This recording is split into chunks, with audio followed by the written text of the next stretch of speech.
नमस्कार श्रोते हो, मी मीनाक्षी वैद्य आमच्या अर्धगर्भ या पॉडकास्टवर तुमचं स्वागत करते. कालपासून आपण सूर्योदय ही कथामालिका ऐकायला सुरुवात केली आहे. आज त्याचा दुसरा भाग मी तुमच्या समोर वाचते. सूर्योदय भाग 2. शनिवार म्हणजे शाळेला सुट्टी असल्याने पराग छान गाढ झोपेत होता. संध्याला मात्र ऑफिसमध्ये जायचं होतं, त्यामुळे ती आपलं सगळं आवरण्याच्या गडबडीत होती. संध्या अगदी ऑफिसमध्ये जायला निघणार त्याच वेळी पराग धावतच समोरच्या खोलीत आला आणि संध्याला म्हणाला, आई, आज संध्याकाळी बाबा येणार आहेत ना? परागच्या या प्रश्नाने संध्याच्या कपाळावर आठ्या आल्या. ती रुक्ष स्वरात म्हणाली, पराग, ऑफिसला जाताना कटकट करू नकोस. आय, मी कटकट कुठे करतोय, मी फक्त विचारतोय ना.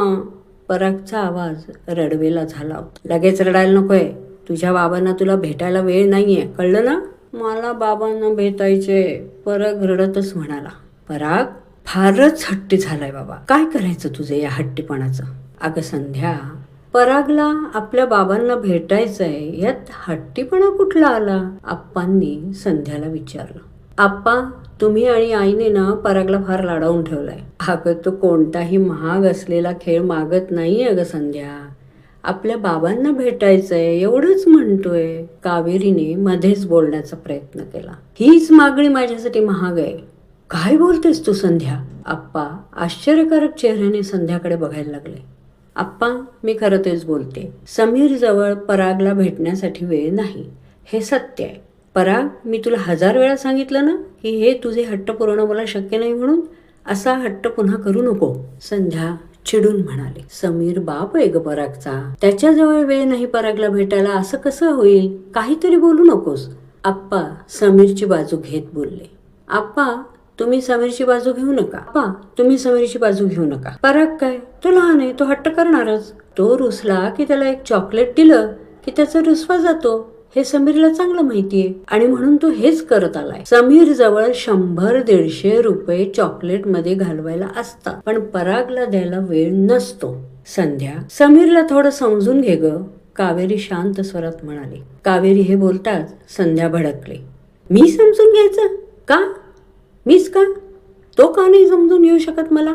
आणि परागला का? तो नवरा आहे म्हणून त्याने आम्हाला समजून नाही घेतलं तरी चालतं. मी बायको आहे म्हणजे माझा दर्जा कमी आहे नाही का? संध्याचं हे बोलणं ऐकून कावेरी चकित झाली. अगं संध्या, कुठल्या कुठे तू विषय नेतेस? तू बायको म्हणजे कमी दर्जाची आहे असं कोण म्हणतंय? बोलायला कशाला हवंय? नजरेतून सगळं कळतं.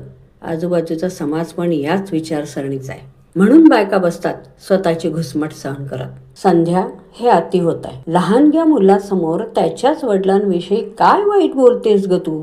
आप्पा चिडून बोलले. बरोबर तेच बोलते. त्यालाही लवकर कळू दे ना. चॉकलेटचे दिवस काय आयुष्यभर राहत नाही. पराग, पुन्हा बाबांना भेटायचा हट्ट करायचा नाही. संध्या एवढं बोलून पायात चप्पल घालून घराबाहेर पडली. आई, आप्पा, मी निघते. ऑफिसला जाताना या वादावादीत टाळता आल्या ना तर टाळा. घरामध्ये शिरून हे सांगून संध्या पुन्हा बाहेर पडली. फणकारलेल्या चेहऱ्याने संध्या बाहेर पडलेली होती. पराग मात्र हिरमुसला होऊन खोलीत गेला. आप्पा गोंधळून खुर्चीवर बसले. कावेरी काहीच कळत नाही या विचाराने जागीच उभी राहिली. कावेरी, आपली संध्या अशी नव्हती ग. किती बदलली, का बदलली हेच कळत नाही. समीर विषयी इतका विखार का आहे तिच्या मनात, काहीच कळत नाही. आप्पा हताशपणे म्हणाले. हो न हो, काय नेमकं त्या दोघांच्या आयुष्यात घडत होतं आपल्याला माहितीच नाही. नेहमी तर हसतमुख चेहऱ्याने आपल्या समोर यायचे. या हसऱ्या चेहऱ्यामागे राग दडला असेल असं कधी लक्षात नाही आलं हो. कावेरी संभ्रमात पडली. आपल्याला जरा जरी शंका आली असती तरी आपण त्यांच्यामधील गैरसमज दूरच केला असता ग. नात्यांमध्ये गैरसमजाचे पीळ वाढले की फार मोठी गाठ तयार होते, अगदी कॅन्सर सर. आता ती कशी काढायची हे मात्र कळत नाही. तुम्ही म्हणताय ते खरंय, पण एक सांगू, काळ हेच याच्यावर औषध आहे. कावेरी, फार काळ ही गाठ तशीच राहिली तर संसाराचं वस्त्र कधी फाटेल कळणार नाही ग. असं नको व्हायला. कावेरी आप्पांच्या जवळ आली. त्यांच्या खांद्यावर हात ठेवून म्हणाली, शांत व्हा. आपण अस्थिर होऊन गाठ सुटणार नाही. तुम्ही फार विचार करू नका. तुमचं ब्लड प्रेशर वाढेल.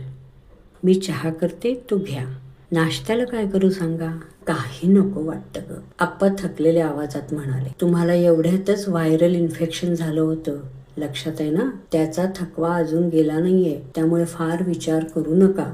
मी खायला करते. पोटात काही गेलं की बरं वाटेल. तुम्ही असे हताश दिसले ना की मग पराग नको ते प्रश्न विचारत सुटतो. एवढं बोलून कावेरी स्वयंपाकघरात गेली.